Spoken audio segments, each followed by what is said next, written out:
إن الحمد لله نحمده ونستعينه ونستغفره ونؤمن به ونتوكل عليه ونعوذ بالله من شرور أنفسنا ومن سيئات أعمالنا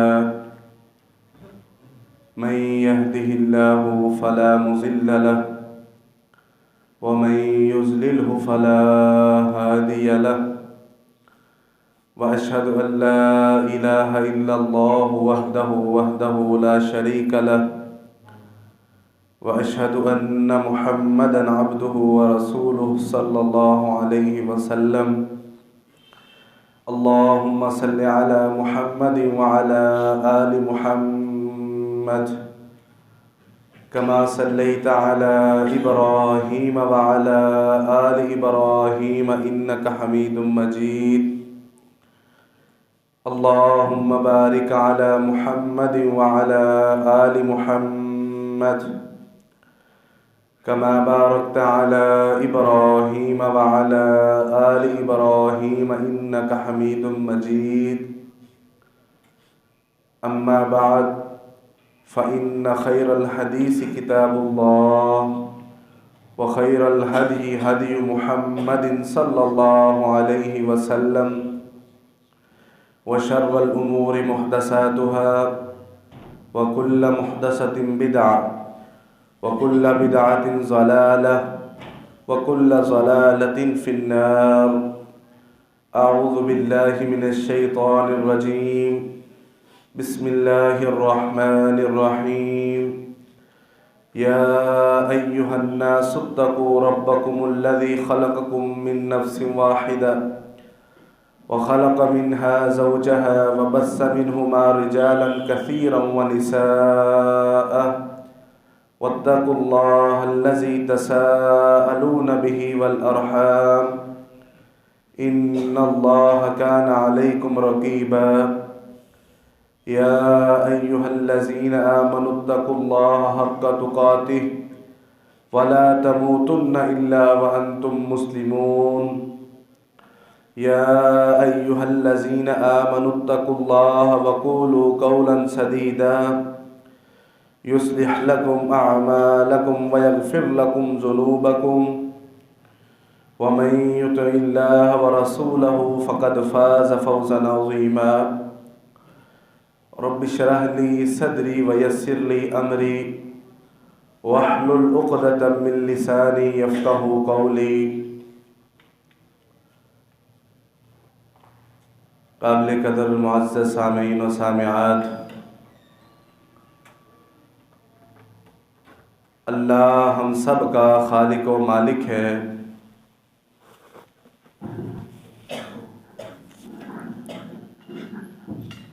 دنیا کے اندر جتنے بھی تعریفی کلمات ہیں، کبریائی اور بڑائی کے جملے ہیں، ان سب کا حقیقی مستحق اللہ تعالی ہے۔ درود و سلام ہو ہمارے حقیقی پیر و مرشد، محسن و مربی، پیشوا مقتدا، سید الاولین والآخرین جناب محمد الرسول اللہ صلی اللہ علیہ وآلہ وسلم کی ذات اقدس پر۔ تفسیر القرآن الکریم کے سلسلہ میں سورۃ البقرہ کی تفسیر کا سلسلہ جاری و ساری ہے۔ مدینے کے اندر یہود بکثرت آباد تھے اور رسول اللہ صلی اللہ علیہ وسلم ان کو دعوت اسلام دیتے تو ان کا اعتراض یہ ہوتا کہ ہم آپ سے افضل ہیں۔ آخری پیغمبر جو تھا وہ سیدنا اسحاق علیہ السلام سے آنا تھا، آپ اسماعیل علیہ السلام کی نسل سے ہیں، آپ اللہ کے آخری پیغمبر نہیں ہیں۔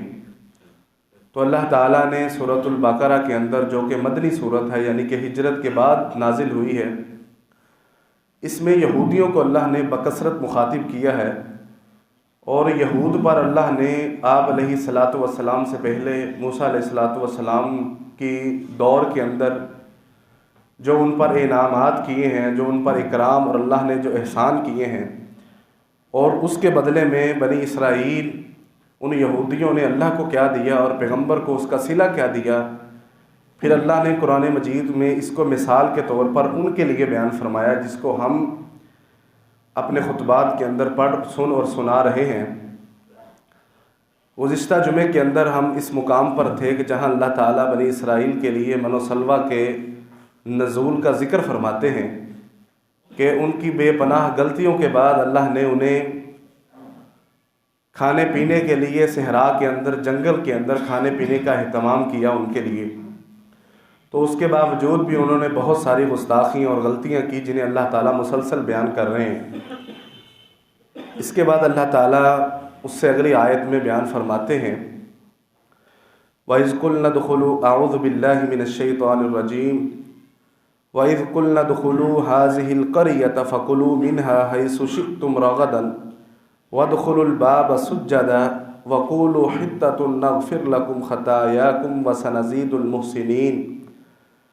اور اللہ کہتے ہیں اس وقت کو یاد کرو جب ہم نے بنی اسرائیل کے لیے کہا کہ تم اس شہر میں داخل ہو جاؤ، اس بستی میں، اور تم کھاؤ اس سے جہاں سے تمہارا دل چاہتا ہے، فَكُلُوا مِنْهَا حَيْثُ شِئْتُمْ رَغَدًا، آسانی سے، فراہمی کے ساتھ، تم باسہولت جس جگہ سے چاہو آرام سے، سکون سے رہو اور کھاؤ اور پیو۔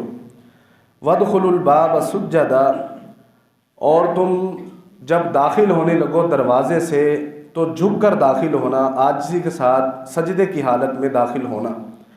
وَقُولُوا حِطَّةٌ، اور تم اپنی زبانوں سے کہنا اے اللہ ہمیں معاف فرما دے۔ نغفر لکم خطایاکم، تمہارے اس کہنے سے اللہ تمہارے گناہ بھی معاف کر دے گا، تمہاری خطاؤں کو بھی معاف کر دے گا اور تمہیں بخش بھی دے گا۔ وَسَنَزِيدُ الْمُحْسِنِينَ، اگر تم اسی سلسلے سے چلتے رہو گے تو اللہ تعالیٰ اس سے بھی بڑے بڑے تمہیں بدلے یعنی کہ ثواب اور تمہارے لیے انعامات تیار کرے گا۔ تو اللہ نے انہیں یہ حکم دیا تھا، اس قریہ سے مراد بیت المقدس ہے، اور یہ اس طرف اشارہ ہے کہ اللہ تعالیٰ نے جو انہیں حکم دیا تھا موسیٰ علیہ السلام کی قوم کے وقت ان کی موجودگی میں کہ تمہیں اللہ نے جب نجات دی ہے تو اب جاؤ تم شام کی طرف نکل جاؤ، اس شہر کو فتح کرو اور وہاں جا کر اپنا بسیرا کرو۔ تو چونکہ یہ مسلسل غلامی سے نکل کر آئے تھے تو انہوں نے جہاد سے انکار کر دیا، جیسے کہ ہم نے پچھلے خطبے میں اس کو بیان کیا ہے۔ تو انہوں نے کہا جی ہم ان سے کیسے جا کر لڑیں، آپ اور آپ کا رب جا کے لڑو، اتنا آپ کو جہاد کا نشہ چڑھا ہوا ہے۔ تو موسیٰ علیہ السلام کی بات پر یہ جواب جو انہوں نے دیا تو اللہ نے ان سے 40 سال کے لیے جو ہے نا وہ آزادی کو چھین لیا اور انہیں ایک صحرا میں پھینک دیا۔ اور جب صحرا میں انہیں جا کر کھانے پینے کی تکلیف ہوئی، وہاں پر سورج ان کی چمڑی کو پگھلاتا تھا، انہیں تکلیف دیتا تھا، تو پھر انہوں نے کہا کہ آپ اللہ سے ہمارے کھانے کے لیے دعا کیجئے۔ تو اللہ نے اسی دعا کے قبول کرتے ہوئے اپنی محبت مزید ان پر دکھاتے ہوئے بادل کے ذریعے اس دھوپ سے بچنے کے لیے سایہ کیا، پھر ان پر اللہ نے من و سلوہ کو اتارا، جس کی تفصیل ہم گزشتہ جمعے میں بیان کر چکے ہیں۔ یعنی کہ اب اللہ یہ بات جو ہے نا کہ موسیٰ علیہ السلام کی زندگی میں اللہ نے بیت المقدس کو اس وقت میں فتح نہیں دی تھی۔ تو یہاں پر یہ کیسے موسیٰ علیہ السلام کے ذریعے اللہ تعالیٰ ان کو بتا رہے ہیں کہ تم جب اس شہر میں بیت المقدس میں داخل ہو تو تم نے اس طریقے سے داخل ہونا ہے اور یہ کہتے ہوئے داخل ہونا ہے۔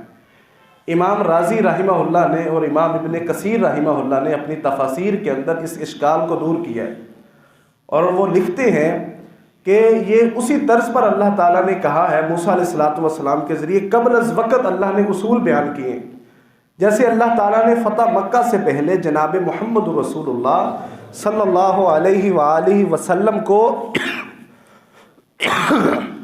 اللہ نے حکم دیا تھا، اور وہ کیا حکم دیا تھا؟ وہ حکم یہ تھا، یہ 30ویں پارے کے اندر آخری صورتوں میں ہے، اعوذ باللہ من الشیطان الرجیم، بسم اللہ الرحمن الرحیم، اذا جاء نصر اللہ والفتح ورأیت الناس يدخلون فی دین اللہ افواجا فسبح بحمد ربک واستغفر انہ کان توابا۔ یہ بیک وقت اللہ نے ساری صورت نبی علیہ الصلوۃ والسلام پر بذریعہ وحی نازل فرمائی، اور اس کے اندر پیغام تھا کہ اللہ تعالیٰ آپ کو مکہ کی فتح عطا کرے گا اور بہت سی فتوحات ہوگی۔ اذا جاء نصر اللہ والفتح، جب اللہ کی نصرت اور فتح آ جائے گی تو پھر ورأیت الناس يدخلون فی دین اللہ افواجا، تو آپ دیکھیں گے کہ دین اسلام کے اندر بہت سے گروہ در گروہ بہت سے لوگ جو ہے نا وہ دین اسلام میں داخل ہوں گے۔ تو پھر اس کے بعد آپ نے کیا کرنا ہے؟ فَسَبِّحْ بِحَمْدِ رَبِّكَ وَاسْتَغْفِرْ، آپ نے اللہ کی تعریف بیان کرنی ہے، اللہ کی کبریائی بیان کرنی ہے، اللہ کی حمد بیان کرنی ہے، اور اپنے لیے استغفار کرنا ہے۔ وہاں اس وقت جب یہ صورت اتری ہے، نازل ہوئی ہے، اس وقت مکہ فتح نہیں ہوا تھا۔ تو یہی واقعہ وہ ہے جب صدیق اکبر رضی اللہ عنہ اس بات کو سن کر رونے لگ پڑے، تو صحابہ نے کہا کہ آپ کیوں رو رہے ہیں؟ اللہ تو ہمیں خوشخبریاں سنا رہا ہے کہ ہمیں اللہ تعالیٰ فتوحات سے نوازے گا، ہمیں اللہ تعالیٰ اسلام کو کامیابیاں دے گا۔ تو ابوبکر صدیق رضی اللہ عنہ کہنے لگے کہ اس بات میں اللہ تعالیٰ نے فتح کے ساتھ ایک اور چیز کی طرف اشارہ کیا ہے، وہ چیز تمہیں ابھی سمجھ نہیں آئی۔ تو اس بات کی طرف یہ اشارہ تھا کہ ان فتوحات کے بعد اللہ تعالیٰ اپنے پیغمبر کو اپنے پاس واپس بلا لیں گے۔ تو امام ابن کثیر لکھتے ہیں کہ اسی طرح اللہ تعالیٰ نے قبل از وقت موسیٰ علیہ السلام کے ذریعے انہیں بتا دیا تھا کہ تم اب اس وقت یہاں پر موجود ہو جہاد کی تیاری کے لیے، تمہیں یہاں پر کھانے پینے کی کوئی فکر نہیں ہے، یہاں پر تمہیں سارا ہفتہ بھی عبادت نہیں کرنی، صرف ایک دن ہفتے والے دن عبادت کرنی، باقی سارا دن تم نے ریلیکس رہنا ہے۔ اس کے اندر تم نے یہ تیاری کرنی، اپنے دل سے اپنے دماغ سے اس غلامی کے بوجھ کو اتارنا ہے جو تم نے فرعونیوں کی ہے، اور یہاں پر رہ کر تیاری کرنی ہے، معاش کی فکر نہیں ہے، کسی اور چیز کی فکر نہیں ہے، تم نے یہاں پر رہ کے صرف یہی کام کرنا ہے۔ تو اللہ تعالیٰ نے انہیں یہ حکم دیا تھا کہ حتیٰ کہہ کے تم نے اس پر داخل ہونا ہے۔ یہ اس چیز کا جو ہے نا وہ بات ہے کہ اللہ نے انہیں موسیٰ علیہ السلام کے ذریعے قبل از وقت ہی انہیں یہ پیغام دیا تھا کہ آپ جب اس شہر میں داخل ہونے لگو فتح کے ساتھ، تو وہاں پر جا کر آپ نے لوٹ مار نہیں مچانی، بلکہ آپ نے عاجزی کے ساتھ جھکتے ہوئے اللہ کو سارا کریڈٹ دینا ہے۔ جیسے کہ آپ فتح مکہ میں رسول اللہ صلی اللہ علیہ وسلم جب مکہ میں داخل ہوئے تو آپ نے کوئی خون نہیں بہایا، انہوں نے ہتھیار پھینک دیے، اور رسول اللہ صلی اللہ علیہ وسلم نے وہاں پر اعلان کر دیا جو آج مکہ میں رہنے والا اپنے جان کی امان چاہتا ہے، یا تو بیت اللہ میں داخل ہو جائے یا ابو سفیان رضی اللہ عنہ کے گھر میں داخل ہو جائے۔ ابو سفیان اس وقت مکہ کے سردار تھے لیکن آپ مسلمان نہیں تھے، فتح مکہ کے موقع پر ہی ابو سفیان رضی اللہ عنہ بنے ہیں، یعنی کہ وہ ایمان لا کر مسلمان بن گئے۔ یہ ان دو جگہوں میں جو داخل ہو جائے گا اس کو محمد صلی اللہ علیہ وسلم کی طرف سے امان دی جاتی ہے کہ وہ وہاں پر داخل ہو جائے، اپنی زندگی کو بچا لے۔ وہاں پر جا کر رسول اللہ صلی اللہ علیہ وسلم نے 8 رکعات پڑھی ہیں فتح کے موقع کے فتح کے لیے، کہ آپ نے شکرانے کے 8 نوافل وہاں پر ادا کیے ہیں۔ تو رسول اللہ صلی اللہ علیہ وسلم کی اس سیرت سے اس بات کا حل ملتا ہے کہ اللہ تعالیٰ یہ ان کو بھی کہنا چاہتے ہیں کہ جب تمہیں فتح نصیب ہو تو وہاں جا کر لوگوں کو ناحق قتل نہیں کرنا، کہ جن کو تم نے فتح کر لیا جس شہر کو، وہاں پر ان کے جانور، ان کی عورتیں، ان کے بچے، ان کے بزرگ، ان کے نوجوان، ان کے گھروں کو تباہ نہیں کرنا، بلکہ وہاں پر جا کر عاجزی سے اس میں داخل ہوتے وقت آپ نے جھک کر اس دروازے سے داخل ہونا ہے جو شہر کا دروازہ ہوگا، اور پھر جا کر وہاں پر اللہ سے استغفار کرنا ہے، اللہ سے مدد مانگنی ہے، اللہ کا شکر ادا کرنا ہے۔ یہ سارا کریڈٹ نماز کے ذریعے، دعا کے ذریعے، اذکار کے ذریعے اللہ تعالیٰ کو دینا ہے۔ اس سے ہمیں بہت ساری چیزیں ملتی ہیں کہ جب ہمیں اللہ بھی کوئی بلندی دے، اللہ بھی ہمیں کوئی جو ہے نا وہ کسی چیز سے نوازے، کسی نعمت سے، کسی مقام سے، کسی مرتبے سے، تو وہاں جا کر اپنا سینہ چوڑا یہ کر کے نہیں کہنا کہ میں اپنی بل بوتے پر یہاں پر پہنچا ہوں، بلکہ اللہ کے مجھے یہاں پر پہنچایا ہے۔ اور اس کی بہت بڑی مثال جناب عمر بن فاروق رضی اللہ عنہ، عمر فاروق رضی اللہ عنہ بیت المقدس کی چابیاں لینے جب گئے نا شام کی سرزمین پر، تو وہاں پر جا کر ابو عبیدہ بن جراح رضی اللہ عنہ نے آپ سے کہا کہ آپ امیر المؤمنین ہیں، 22 لاکھ مربع میل پر آپ کا نام گونجتا ہے، اور آپ عمر رضی اللہ عنہ کو اس حالت میں دیکھ رہے تھے کہ کپڑے پر 17 پیوند لگے ہوئے تھے۔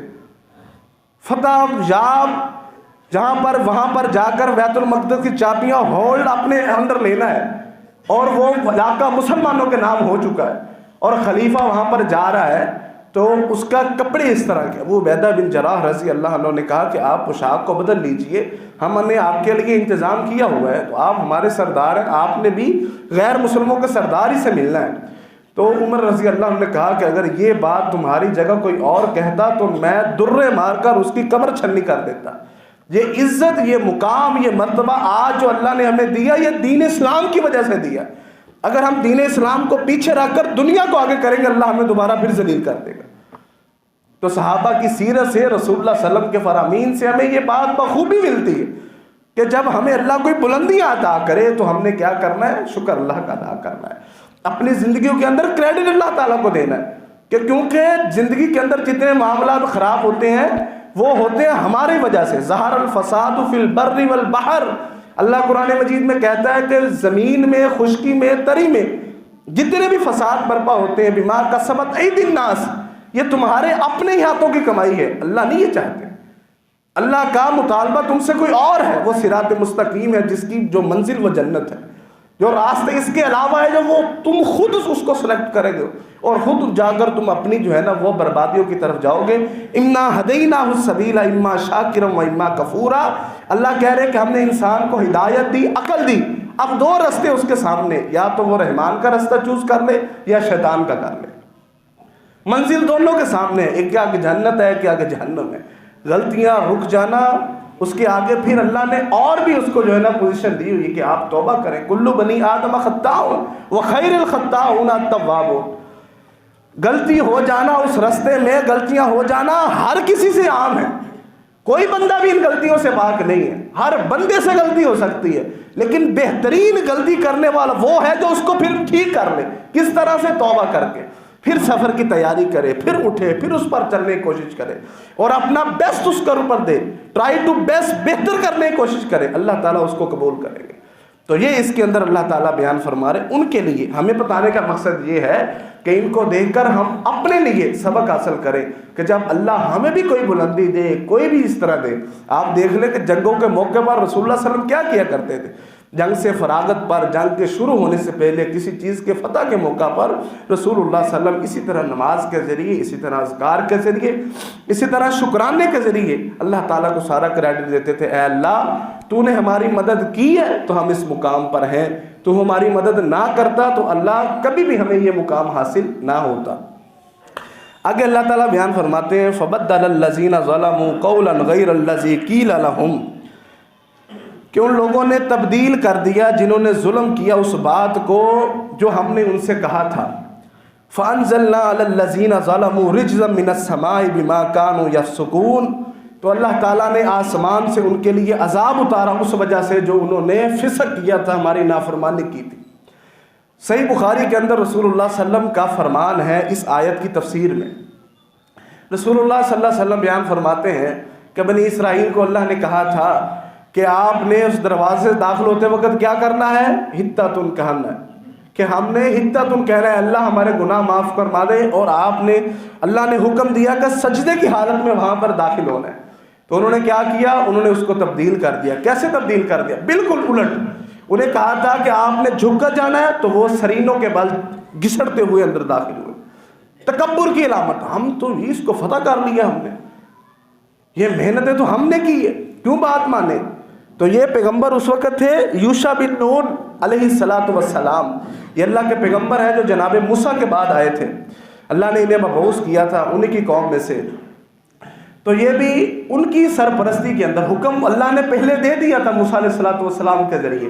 اب یوشع بن نون رحمہ اللہ نے اس حکم کو دہرایا کہ اللہ نے تمہیں اس دروازے سے، یعنی کہ جب اس میں فتح یاب ہو کر دوبارہ شہر میں داخل ہونا ہے تو تم نے دروازے سے گزرتے ہوئے جھک کر عاجزی کا اظہار کرتے ہوئے داخل ہونا ہے۔ تو انہوں نے کیا کیا؟ الٹا کرتے ہوئے سرینوں کے بل گھسڑتے ہوئے وہ اس میں داخل ہوئے، اور انہیں کہا گیا تھا کہ حتۃ کہنا ہے، تو وہ کہہ رہے تھے حبۃ فی شعری، حبۃ فی شعری، اونچی اونچی کہہ رہے تھے۔ حتۃ کا مطلب ہے کہ اے اللہ ہمارے گناہ معاف فرما، اور حبۃ فی شعری کا مطلب ہے کہ ہمیں گندم کے دانے چاہیے، گندم چاہیے ہمیں۔ لوٹ مار مچانے کے ارادے سے وہ اس شہر میں داخل ہو گئے۔ تو انہوں نے اس کو بالکل اپوزٹ لے گئے۔ اللہ نے کہا تھا کہ جھک کر داخل ہونا ہے، وہ گھسڑ کر گئے، سرینوں کے بال اکڑ کر اپنی گردن کو پیچھے کر کے گھسڑ کر اندر داخل ہوئے۔ اور انہیں کہا تھا کہ آپ نے مغفرت مانگنی ہے، گناہوں کا آپ نے کفارہ مانگنا ہے، تو وہ کہتے ہیں ہمیں گندم کے دانے، الٹا کرتے رہے۔ تو یہ دین اسلام کی صریح بغاوت ہے جو انہوں نے جو اللہ کے حکم کے ساتھ کی۔ وہ کیسی بغاوت انہوں نے کی؟ یہی بغاوت انہوں نے کی ہے کہ وہ اللہ کے حکم کو بالکل الٹ کر کے لے گئے۔ پھر اللہ تعالیٰ کہہ رہے کہ ہم نے فَأَنزَلْنَا عَلَى الَّذِينَ رِجْزًا مِّنَ السَّمَاءِ، رسول اللہ صلی اللہ علیہ وسلم کا فرمان ہے کہ جب بنی اسرائیل نے اللہ کے اس حکم کو ٹوکا، اس کو بدلا، اللہ کے حکم کی بغاوت کی، تو اللہ نے پھر ان پر طاعون کا عذاب نازل کیا۔ 70,000 بندہ ایک وقت میں ان کا اللہ نے مار ڈالا۔ طاعون پیٹ کی بیماری ہوتی ہے جس سے اللہ تعالیٰ نے ہلاک کر دیا، اور اسی وجہ سے یہ بعد کے زمانے میں یہ طاعون بیماری آتی رہی ہے۔ یہ ان پر اللہ نے عذاب اتارا ہے، ان پر۔ رسول اللہ صلی اللہ علیہ وسلم اکثر اپنے صحابہ کرام کو یہ کہا کرتے تھے، کوئی جیسا کوئی سوال جس کا کوئی مطلب نہ ہوتا، جس کا کوئی موقع نہ ہوتا، تو آپ انہیں روک دیا کرتے تھے کہ بنی اسرائیل جیسی حرکتیں نہ کرو۔ تو اللہ نے ان پر یہ عذاب اتارا ہے آسمان سے کہ تم اللہ کی بات کو بالکل یکسر الٹ رہے ہو۔ اس کی بہت سی مثالیں ہمارے لیے ہیں، جیسے کہ اللہ ہمیں حکم دیتا ہے توحید کا، ہم اس کے مقابلے میں بالکل الٹ کر کے شرک کریں، تو یہ اللہ کے خلاف بغاوت ہے جو ہم کریں۔ رسول اللہ صلی اللہ علیہ وسلم ہمیں حکم دیتے ہیں کہ ہم سنت پر عمل کریں، سنت کو اپنائیں۔ من احب سنتی فقد احبنی، جو بندہ مجھ سے محبت کا دعوے دار ہے، اگر وہ میری سنت پر عمل نہیں کرتا تو وہ کبھی بھی میرا محب نہیں ہے۔ اس کے بدلے میں ہم بدعت کو لانچ کریں، اس کے بدلے میں ہم اپنی طرف سے دین کو بنائیں، اپنی طرف سے دین کو نکالیں، تو یہ بھی سراسر دین کے خلاف یہ بھی دین کے خلاف بغاوت ہے، اور اعلان بغاوت ہے کہ ہم سر عام کہیں کہ دین تو وہ ہے ہی نہیں، دین تو یہ ہے جو ہم بیان کر رہے ہیں۔ اللہ تعالیٰ حکم دیتا ہے کہ آپ نے تجارت کرنی ہے، ہم بدلے میں سود کو لیں، اور اس کی 1000 شکلیں پیدا کر لیں، کسی طرح ہر مسلمان اس میں داخل ہو جائے۔ اللہ کہہ رہا ہے کہ جہاں تم نے، اللہ مومنوں کو قرآن مجید میں حکم دے رہا ہے کہ جب تمہیں اللہ نے حکم دے رہی ہے جہاں پر تم سود کو کر رہے تو چھوڑ دو، وہیں پر ختم کر دو۔ جب تمہیں پتہ چل گیا کہ یہ کام تم غلط کر رہے ہو، فَإِن لَمْ تَفْعَلُوا فَأْذَنُوا بِحَرْبٍ مِّنَ اللَّهِ وَرَسُولِهِ، اگر تم یہ نہیں کرتے تو اللہ اور اس کے رسول سے جنگ کرنے کے لیے تیار ہو جاؤ۔ کتنے ایسے کاروبار ہیں جو سود کے متعلق، ان کی قسموں کے متعلق چلتے ہیں، ہم اس میں انوالوڈ ہیں، ہم اس میں شامل ہیں، کیوں جی؟ اس سے پیسہ زیادہ آتا ہے، کیوں جی؟ اس سے جو ہے نا وہ ہماری آنکھیں بھر آتی ہیں، دل بھرنے کو آتا ہے، جی یہ بہت ہی پاکیزہ اور بہت ہی اونچا مال ہے اور اس سے بہت سارے پیسے مل رہے ہیں۔ تو یہ اللہ کے حکم کے خلاف، اللہ تمہیں حکم دیتا ہے کہ تم تجارت کرو، اور ہم الٹے میں کیا لے کے آئے ہیں کہ نظام سود قائم کریں گے۔ یہ اللہ کے حکم کے سامنے نظام قائم ہو رہا ہے۔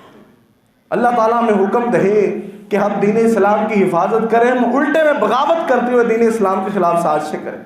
بہت ساری سازشیں دین اسلام کے خلاف، قرآن مجید کو سمجھنا نہیں اور لوگوں کے جو سمجھائے ہوئے باتیں ان پر عمل کر کے دین اسلام کو ہی ہم نہ چاہتے ہوئے بھی ٹارگٹ کر رہے ہوتے ہیں۔ حدیث کو سمجھنا نہیں، حدیث کو پڑھنا نہیں، پھر حدیث کو ٹارگٹ کرنے سب سے آگے آ جانا ہے۔ یہ وہ ساری چیزیں ہیں جو ائمہ اکرام نے لکھی ہوئی ہیں، اور اس کے میں استدلال کیے ہوئے کہ دین وہی ہے کہ جو اللہ تعالیٰ ہمارے اوپر اتارتے ہیں، اللہ تعالیٰ ہمارے لیے اتارتے ہیں، یہ قرآن مجید ہو، احادیث ہو، یہ شریعت ہو، جتنے معاملات ہیں، یہ دیکھیں نا سیدھی سی بات ہے، اللہ حکم دے کہ صرف مجھ سے مانگو۔ اب ہمیں پتہ ہے کہ توحید کا مطلب یہ ہے کہ جب مانگنے کی بات آئے تو ہم نے صرف اللہ تعالیٰ سے مانگنا ہے، لیکن ہم اللہ تعالیٰ کے اس حکم کے ہوتے ہوئے بھی کسی اور کے در پر جا کہیں گی آپ ہمیں اللہ سے لے کے دو۔ تو اللہ کے حکم کے صرف یہ جو بنی اسرائیل نے بغاوتیں کی تو وہ کیا مکھن والی بغاوتیں تھیں، یا وہ اس سے بالکل الگ تھی بغاوتیں؟ ہم سادی بغاوتیں کر رہے ہیں، وہ مکھن والی کرتے تھے، وہ اعلیٰ بغاوتیں کرتے تھے۔ قرآن مجید میں اللہ نے یہ واقعہ ذکر کرنے کا مقصد کیا ہے؟ قرآن مجید تو یہی ہے نا، ہماری ہدایت کے لیے ہے۔ اللہ تعالیٰ خود کہتے ہیں کہ اللہ تعالیٰ یہدی بہ اللہ کثیرا ویضل بہ کثیرا، اللہ اسی کتاب کے ذریعے بہت سے لوگوں کو گمراہ کرتا ہے، اور اسی کو چھوڑ جانے کی وجہ سے اللہ تعالیٰ گمراہ کرتا ہے، اور اسی کو اپنانے کی وجہ سے اللہ تعالیٰ بہت ساروں کو ہدایت دیتا ہے، بلندیاں دیتا ہے۔ تو بغاوت کسی بھی قسم کی ہو وہ بغاوت ہے، اللہ کے حکم کے سامنے کھڑے ہونا، اپنا حکم لے کے آنا، یہ دین اسلام کی اللہ کی بغاوت ہے، جس کے بہت سخت اللہ تعالیٰ نے جو ہے نا وہ عذاب رکھے ہوئے. ہم پر اجتماعی عذاب نہیں آئے گا، لیکن آخرت میں ہمیں اس سے دو چار ہونا پڑے گا. اور اللہ تعالیٰ مالک یوم الدین ہے. ہم لوگ یہ سمجھتے ہیں رسول اللہ صلی اللہ علیہ وسلم جی سفارش کریں گے، ضرور کریں گے، لیکن سفارش کریں گے اس کا کرائٹیریا اللہ کے حکم سے کریں گے. من ذا الذی یشفع عندہ الا باذنہ، اللہ کے حکم کے بغیر کوئی سفارش نہیں کر سکے گا. اور کتنی کرنی ہے، کس گناہ کے لیے کرنی، یہ بھی اللہ بتائیں گے. یہ اللہ تعالیٰ فیصلہ کریں گے کس کی سفارش کرنی ہے، کیسی کرنی ہے، کس گناہ کے لیے کرنی ہے، کس وجہ سے کرنی ہے، اور کس نے کرنی ہے، یہ بھی اللہ تعالیٰ بتائیں گے. رسول اللہ صلی اللہ علیہ وسلم کی سفارش کے حق کے اوپر آپ تکیہ کر کے بیٹھ جائیں، آرام کر کے بیٹھ جائیں. ہم تو رسول اللہ صلی اللہ علیہ وسلم کلمہ پڑھنے والے، رسول اللہ صلی اللہ علیہ وسلم تو ہمارے لیے جو ہے نا وہ سفارش کریں گے. تو جن کو دیکھ کر رسول اللہ صلی اللہ علیہ وسلم منہ موڑ لیں گے وہ بھی آپ کے امتی ہوں گے. رسول اللہ صلی اللہ علیہ وسلم فرماتے ہیں کہ روز قیامت کے حوال اللہ نے مجھے بتائے ہیں. میں اپنے حوض کے اوپر، اللہ تعالیٰ ہم سب کو وہاں پر نیکی کے اوپر وہاں پر جمع فرمائے. حوض کے اوپر میں وہاں پر اپنی امت کو پانی پلا رہا ہوں گا، اور میری ایک سامنے نظر پڑے گی، ایک گروہ میری طرف آ رہا ہے حوض کی طرف. تو میں دیکھ کر خوش ہو جاؤں گا کہ میری امت کے لوگ مجھ سے میرے حوض پر پانی پینے کے لیے آ رہے ہیں. جب ان کا اور میرا فاصلہ کم رہ جائے گا، ہمارے درمیان ایک پردہ دیوار آ جائے گی. یہ صحیح بخاری کی روایت آپ پڑھ لیجئے گا، اس کے کیا مفہوم ہے خود پڑھ لیجئے گا. کہ نبی علیہ الصلوۃ والسلام فرماتے ہیں کہ میں جبریل علیہ الصلوۃ والسلام سے پوچھوں گا کہ جبریل میری امت کے لوگ میرے حوض پر پانی پینے کے لیے آ رہے ہیں کہ یہ ہمارے درمیان یہ دیوار کس چیز کی؟ اللہ کے رسول آپ کو نہیں پتا. یہ جب آپ دنیا سے چلے گئے تھے، انہوں نے آپ کے دین کے اندر تحریف کی، انہوں نے آپ کے دین کو بدلا، آپ کی شریعت ان کو پسند نہیں تھی، یہ اس میں اپنی مرضی سے کام کیا کرتے تھے. آپ کے احکام کو بدل ڈالا تھا، آپ کے مقابلے میں نیا حکم لے کے آتے تھے، آپ کی سنتوں میں بدعت کو سامنے لے کر آتے تھے. جب سامنے نیا دین لانچ کیا انہوں نے، یہ کام ایسے نہیں ایسے کرنا ہے جی، آج ٹرینڈ پہ یہ کام ہے. آپ کے دین کو نہیں انہوں نے دیکھا، انہوں نے اپنا دین نیا لانچ کیا، نیا دین لے کے آیا اپنے سامنے، آپ کی سنتوں کے سامنے بدعت کو کھڑا کیا. تو رسول اللہ صلی اللہ علیہ وسلم کہیں گے، جو خوش ہو رہے تھے، جو رحمت للعالمین ہے، جو اپنے نبی اپنی امت کے لیے حریص ہوتا ہے، کان بالمؤمنین رؤوف الرحیم حریص علیکم، جو حرص رکھتے ہیں مومنوں میں سب سے زیادہ رحم کرنے کی، کرم کرنے کی، وہ کہیں گے کہ ان لوگوں کو میری آنکھوں سے دور لے جاؤ. یہ کرائٹیریا، یہ مذاق نہیں ہے. اس دین نے بڑے بڑے بلجوں کو الٹا دیا تھا. ایک خالد بن ولید اللہ نے مشرکین عرب سے اٹھایا، روشم پر روشم اور پرشیم امپائر پر، روم اور پرشیم امپائر پر اللہ نے دے مارا. ایک بندے کے ذریعے اللہ تعالیٰ نے بڑی بڑی سپر پاوروں کو الٹا کے رکھ دیا اس دین کی برکات کے ذریعے سے. اس دین کا اپنا ایک وجود ہے، اس کی ایک اپنی اہمیت ہے، اس کی اپنی ایک ساکھ ہے، اس کی بنیادیں ہیں، جس کو اگر ہم کھوکھلا کرنے کی کوشش کریں گے اللہ ہمیں معاف نہیں کرے. گناہ گار ہونا الگ بات ہے، ہر بندہ گناہ گار ہے، کل بنی آدم خطاؤن، لیکن بغاوت کرنے والا اللہ کے ہاں کبھی معافی نہیں ملے گی اسے. آپ گناہ کریں، بد عقیدہ نہ بنے. گناہ کی معافی ہے اللہ کے پاس. ان اللہ لا یغفر ان یشرک ویغفر ما دون ذلک لمن یشاء. یہ اللہ کا فیصلہ ہے، اللہ جسے چاہے روزے قیامت بخش دے. اللہ نے اپنے مقابلے میں کھڑا کرنے والے کو بخشنا نہیں. اللہ کی بہت بڑی قدرت ہے، جلال ہے میرے رب کا. اس جلال کے مقابلے ایک مکھی کو بھی کھڑے کر اللہ معاف نہیں کرے گا. ہنسنے سے، ٹھٹھا اڑانے سے، لوگوں کا مذاق کرنے سے، تو وہ توجیحات کرنے سے، تعویلات کرنے سے بات حقیقت نہیں بدلتی. ابن القیم رحمہ اللہ کہتے ہیں اس بات میں کوئی نہیں ہے کہ سچ بیچنے کے لیے اس کا خریدار ہونا چاہیے. سچ سچ ہوتا ہے چاہے اس کا خریدار کوئی بھی نہ ہو، اور جھوٹ جھوٹ ہوتا ہے چاہے اس کو لینے کے لیے لائنیں لگی ہوں.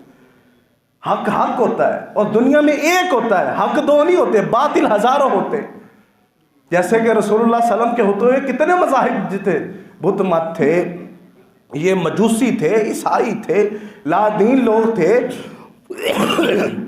یہ سابی تھے، فرشتوں کو پوجنے والے، بہت سارے مذاہب تھے.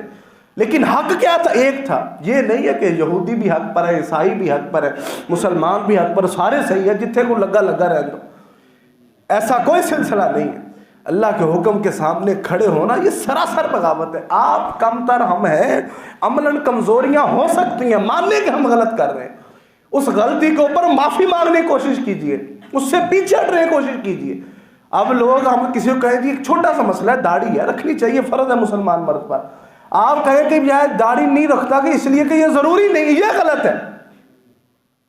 کہتے ہیں داڑھی میں سارا اسلام ہے, لیکن اسلام میں تو داڑھی ہے نا. کیا ایک عمل کرنے کے لیے آپ کو پہلے 50 عمل دوسرے کرنے پڑیں گے؟ داڑھی ایک الگ عمل ہے, نماز ایک الگ عمل ہے, ایمانداری الگ عمل ہے. یہ کون سا جواب ہے جی میں پہلے نماز پڑھوں گا پھر داڑھی رکھوں گا؟ مسلمان پر یہ چیز مرد پر فرض ہے اور انبیاء کی سنت ہے.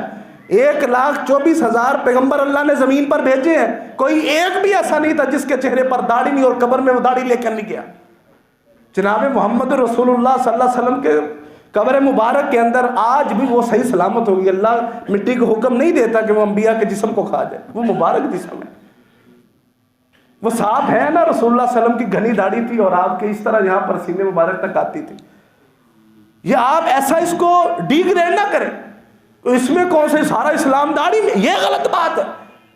آپ کہیں جی میری غلطی ہے, میں کوشش کروں گا, میں اللہ سے دعا کرتا ہوں اللہ میرے دل کی زمین بدل دے, میں اللہ سے دعا کرتا ہوں اللہ تعالیٰ میرے اس مائنڈ کو بدل دے کہ داڑھی کٹوانے سے حسن آتا ہے, داڑھی رکھنے سے حسن آتا ہے. یہ فطرت کی چیزیں ہیں, یہ خود بخود جیسے زمین سے فطرت نکلتی ہے نا, پھل اگاتی ہے, فصل اگاتی ہے, ہوائیں چلتی ہیں, سورج نکلتا ہے, جو چاند روشنی دیتا ہے, یہ ساری فطرت کی چیزیں. اسی طرح یہ بھی فطرت ہے کہ مسلمان مرد, اب عورتوں کی داڑھی اگتی ہے جیسے مردوں کی اگتی ہے, عورتوں کو ویسے نہیں آتی جیسے مردوں کی آتی ہے. اور یہ اللہ کی طرف, یہ تو میں نے ایک چھوٹی سی مثال دی ہے جو ہماری عام عوام میں مشہور ہے. اور جو سارا دین داڑھی ہے, جو داڑھی میں دین میں تو ہے نا. اب نماز پڑھنی ہو, سنت کے مطابق پڑھنی ہو, قربانی کرنی ہو, آپ کہیں کہ میرے اندر یہ خطا ہے, دین کو بدلنے کی کوشش نہ کریں. یا آپ کہیں کہ یہ میرا یہ جو عمل ہے یہ دین سے زیادہ افضل ہے, یہ غلط بات ہے. ہم کہیں جی یہ نماز اس طرح رسول اللہ صلی اللہ علیہ وسلم نے پڑھی ہے, یہ اس طرح پڑھی, یہ ایک نماز کو پڑھنے کا کرائٹیریا ہے, ایک اصول ہے, ایک زاویہ ہے. اب اس کے بدلے میں آپ کہیں جی یہ نہیں صحیح, یہ صحیح ہے جو میں پڑھ رہا ہوں. کس کے لیے نماز پڑھنا؟ اللہ کے لیے. اور اللہ نے کس کے ذریعے کہا ہے نماز پڑھو؟ رسول کے ذریعے. اور پڑھانی کس طرح سے؟ جیسے رسول اللہ صلی اللہ علیہ وسلم نے پڑھی ہے. اور آپ کس طرح پڑھے؟ نہیں جی جو میں پڑھ رہا ہوں وہ صحیح ہے. یہ کیا ہے رسول اللہ صلی اللہ علیہ وسلم کے حکم کے سامنے؟ یہ کیا ہے کہ اللہ نے کہا کہ تم نے کہنا حدہ, اور ہم کہہ رہے ہیں جی حبۃ فی شعری. دین تو وہ ہے جی, کامیابی وہ ہے جو ہم ڈیفائن کر رہے ہیں, کامیابی وہ نہیں ہے جو رسول اللہ صلی اللہ علیہ وسلم ڈیفائن کر رہے ہیں. تو یہ سراسر غلط بات ہے جس کے رسول اللہ صلی اللہ علیہ وسلم نے منع فرمایا ہے. صحابہ کرام کہا کرتے تھے, ابو ہریرہ رضی اللہ عنہ روایت کرتے ہیں کہ رسول اللہ صلی اللہ علیہ وسلم کے زمانے میں ہم جن غلطیوں پر اپنے اوپر یہ طاری کر لیتے اللہ تعالیٰ ہمیں معاف کیسے کرے گا, تو آج تو وہ غلطیاں بالکل عام تم لوگ کر جاتے ہو صغیرہ گناہ سمجھ کر. یہ ایسے ہی ہے نا, ہم اس میں کوئی غور طلب چیز کرتے ہیں جی؟ ہمارے اقوال, ہمارے افعال, بالکل قرآن مجید کے اندر جتنے احکام ہوں اس کے بدلے میں رزق کے معاملات ہوں. جیسے کہ یہ چھوٹی سی میں آپ بات دیتا ہوں, کہتے ہیں جی صبح صبح دھار دے دو نا تو وہ جو ہے نا وہ سارا دن جو ہے نا خراب گزرتا ہے. کہاں لکھا ہوا ہے؟ شام کے وقت جھاڑو نہیں دینا جی. یہ جو ہے نا وہ حاملہ عورت اگر چاند گرہن کے وقت جو ہے نا وہ اگر لیٹ گئی تو اس کا حمل ضائع ہو. کہاں لکھا ہوا ہے؟ شام کے وقت یہ نہیں کرنا, دن کے وقت یہ نہیں کرنا, فلاں کام کر دو یہ ہو جائے گا, یہ کام کر دو. سیانے کہتے ہیں سیانے کر, یہ سیانے لفظ بول کر ساری امت گڑے میں گود دی انہوں نے. رسول اللہ صلی اللہ علیہ وسلم سے بڑھ کر بھی دنیا میں کوئی سیانا ہے؟ آج کی سائنسی دنیا جس مقام پر اب پہنچ رہی ہے نا, 1400 سال پہلے محمد اکرم صلی اللہ علیہ وسلم نے وہ باتیں کہہ دی ہیں. جہاں وہ آج پہنچنے کی کوشش کر رہے ہیں, جائیے اٹھا کر دیکھیے کوئی ایک ایسی بات, یہ چیلنج ہے, اوپن چیلنج, کوئی ایک ایسی بات جو سائنس کی آج ایجاد انہوں نے کی اور وہ قرآن مجید نے بیان نہ کی ہو. کہتے جی ایسی کون سی بات ہے جی, وہ ہم نے جی یہ تجربہ کیا ہوا ہے, سائنس یہ کہتی ہے, فلاں یہ کہتے ہیں, یہ ہے کوئی شریعت میں ایسی بات؟ وہ ایسا ہو جائے جی, وہ جو پاؤں سے مزور ہیں, جو یہ بچے ایسے ہو جاتے ہیں, فلاں ہو جاتا ہے, کہاں لکھا ہوا ہے؟ اس کے بدلے میں ہمیں یہ شریعت پر عمل کرنا چاہیے. ہماری جتنی بھی شادیاں ہیں، غمیاں ہیں، خوشیاں ہیں، کاروبار ہیں، ایک دفعہ نظر تو دوڑائیے، کوشش تو کیجئے کیا ہم یہ شریعت کے مطابق کر رہے ہیں کہ نہیں کر رہے. اس میں کون سی غلطی گنجائش نہیں ہے. اب دیکھیں عبد الرحمن بن عوف معمولی صحابی نہیں ہے جن 10 لوگوں کو، جامع ترمذی کی روایت ہے، رسول اللہ صلی اللہ علیہ وسلم نے جن 10 لوگوں کو نام لے کر ایک ہی مجلس میں جنت کی بشارت دی، ان میں ایک عبد الرحمن بن عوف ہے. جب عمر رضی اللہ عنہ کا دور تھا تو یہی عبد الرحمن بن عوف اس وقت دنیا کا سب سے بڑا تاجر تھا، جن کا 1000 اونٹ جو آج کے سامان کو ادھر سے ادھر لے جانے والے ٹرک جیسے استعمال ہوتے ہیں نا، اس وقت اونٹ پر سامان لادا جاتا تھا. 1000 اونٹوں کا قافلہ مدینے میں شام سے آتا، اور یہ 1000 کا 1000 ہی بیت المال میں اللہ کے راستے میں صدقہ کر دیتے. تجارت کے لیے تو الگ آتا تھا. ان کی وراثت کا پورا باب باندھا جو ان کی وراثت کتنی تقسیم ہوئی ہے. اتنا مالدار صحابی عمر رضی اللہ عنہ کو بالکل پیچھے کھڑے ہو کر صف اول میں نماز پڑھا کرتے تھے. دین اسلام نہیں سکھاتا کچھ، معاشیات نہیں سکھائی، معاشرت نہیں سکھائی، کیا سیاست نہیں سکھائی، کیا عبادات نہیں سکھائی، دنیا کے اندر ٹاپ بننے کا طریقہ نہیں سکھایا. سب کچھ ہے، ہم لینے کو تیار نہیں. ہم کہتے ہیں جی ہمارا ایک نظام ہے، دنیا یہ چاہتی ہے. دنیا کیا ہے؟ اللہ تعالیٰ فرماتے ہیں کہ رسول اللہ صلی اللہ علیہ وسلم کہتے ہیں کہ اللہ تعالیٰ کی نظر میں اس دنیا کی اوقات ایک مکھی کے پر کے برابر بھی ہوتی تو اللہ کافر کو پانی کا گھونٹ نہ دیتا.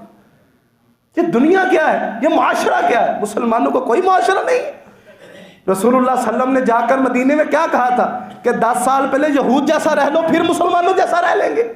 بھوک برداشت کی ہے لیکن اپنی اسٹیٹ قائم کی ہے، اسلامی ریاست قائم کی ہے، اپنے اصولوں پر اس کو کھڑا کیا ہے. پھر اللہ نے اسلام کو طاقت نہیں دی ہے طاقت اللہ نے.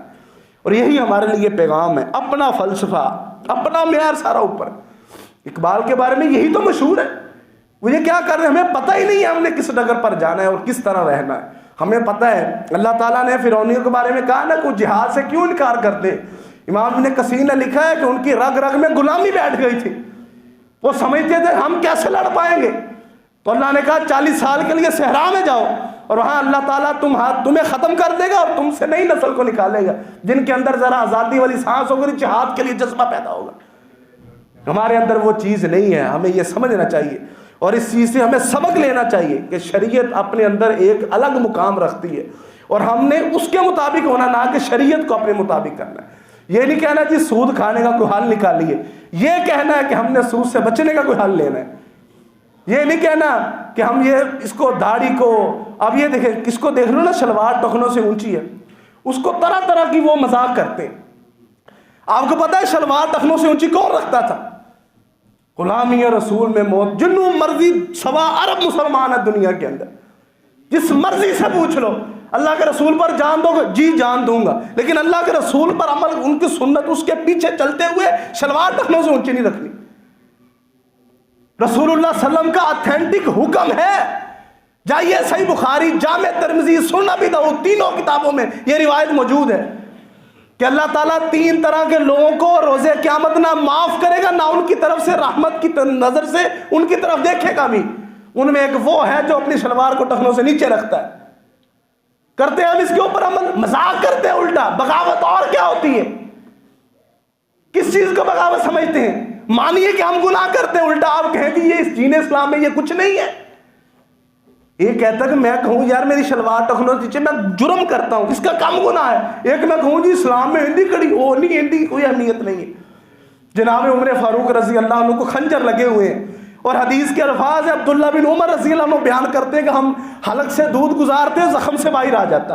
اتنے شدید زخم لگے ہوئے ہیں اور آپ کی تیمارداری کے لیے اہل مدینہ آ رہے ہیں اور آپ کی تیمارداری کرتے ہوئے ایک بچہ واپس جانے لگا، نوجوان ہوگا 15-16 سال کا، تو واپس جانے لگا. آپ نے کہا یا غلام، اے بچے واپس آ. کہا جی امیر المومنین. کہا اپنی شلوار کو ٹخنوں سے اونچی کر لا، اللہ تعالیٰ اس سے سخت ناراض ہوتے. کیا ضرورت تھی؟ وہ بستر مرگ پر پڑ رہے ہیں عمر بن خطاب، کیا ضرورت تھی ان کو؟ اگر یہ عام تھا تو کیا ضرورت تھی واپس بلا کر اس تکلیف میں کہتے بیٹا شلوار ٹخنوں سے اونچی کر لا. آپ ایک عمل نہیں کرتے تو نہ کریں. یہ بد عملی اور چیز ہے، بد عقیدگی غلط ہے. شریعت مقابلے میں اپنی بات کو کھڑا کرنا، اپنی حجتیں پیش کرنا، اس پر طنز کرنا، یہ بڑا گناہ ہے، یہ بغاوت ہے۔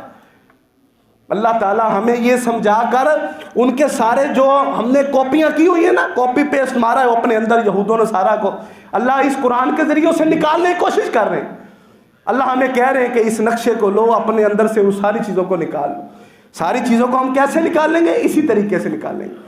اب یہ نہیں ہے گناہ کو گناہ سمجھیں، اس کے مقابلے میں اپنی بات کو لے کر نہ آئے۔ یہ اللہ کا حکم ہے، یہ مسلمان مرد پر فرض ہے۔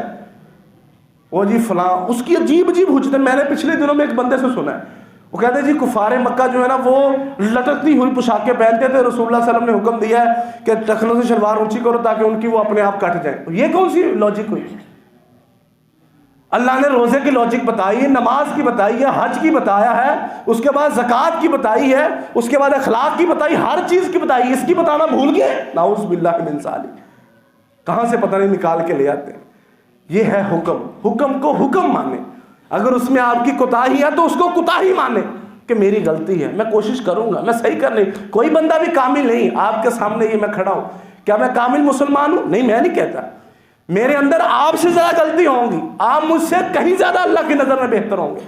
میں تو ایک طالب علم ادنا سا مسلمان ہوں، کوشش کر رہا ہوں اپنے اندر امپرومنٹ کرنے کی، اپنے اندر بہتری لانے کی، دن بہ دن کوشش کر رہا ہوں۔ یہ نہیں ہے کہ میں بہت اچھا ہوں آپ سے اور آپ کے سامنے یہ مار رہا ہوں باتیں، آپ مجھ سے زیادہ اچھے ہو سکتے اور یقیناً ہیں اچھے کہ اللہ نے آپ کو توفیق دی ہے کہ آپ اللہ کے گھر میں آئے، لیکن اس کا یہ قطعاً مطلب نہیں ہے کہ ہم اچھے اور ہم پھرتے ہیں، ہم سے تو غلطی سرزد نہیں ہو سکتی۔ اللہ کے مقابلے میں اپنی باتیں نہ لے کے آئیں، سرنڈر کیجئے اللہ کے سامنے، اللہ کا حکم مین وعن مانیے، اللہ کی ہر بات میں حکم ہے۔ آپ کو نہیں بھی حکمت پتہ چلتی تو پھر بھی ماننا ہے، پھر بھی ماننا ہے۔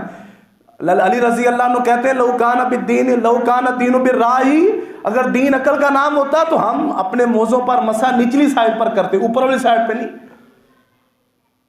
اب جرابیں جب ہم پہنتے ہیں تو چلتے ہیں تو گند کہاں پر لگتا ہے؟ مٹی کہاں لگتی ہے؟ اوپر کے نیچے، نیچے لگتی ہے۔ مسح کرنے کا حکم اوپر ہے، دین عقل کا نام کیا۔ آپ کو حکمتیں نہیں بھی سمجھ آتی پھر بھی عمل کرنا ہے، اور کیسے کرنا ہے؟ جیسے لقد کان لکم فی رسول اللہ اسوۃ حسنہ، جیسے اللہ کے رسول حکم دیتے ہیں۔ بغاوت والا ذہن ہونا اور اپنے اقوال کو، اپنی باتوں کو رسول اللہ صلی اللہ علیہ وسلم کے حکم سامنے اپنی باتیں لانا، یہ غلط ہے، اس سے ہمیں بچنا چاہیے۔ اللہ تعالی ہمیں ان سارے اعمال سے بچنے کی توفیق عطا فرمائے اور ہمیں شریعت کے مطابق عمل کرنے کی اللہ ہمیں توفیق عطا فرمائے، ہماری کمیاں کوتاہیاں اللہ دور فرمائے اور ہمیں اعمال صالحہ کرنے کی توفیق عطا فرمائے۔ یہیں سے انشاءاللہ آئندہ خطبے کا آغاز کریں گے۔ وآخر دعوانا الحمدللہ رب العالمین۔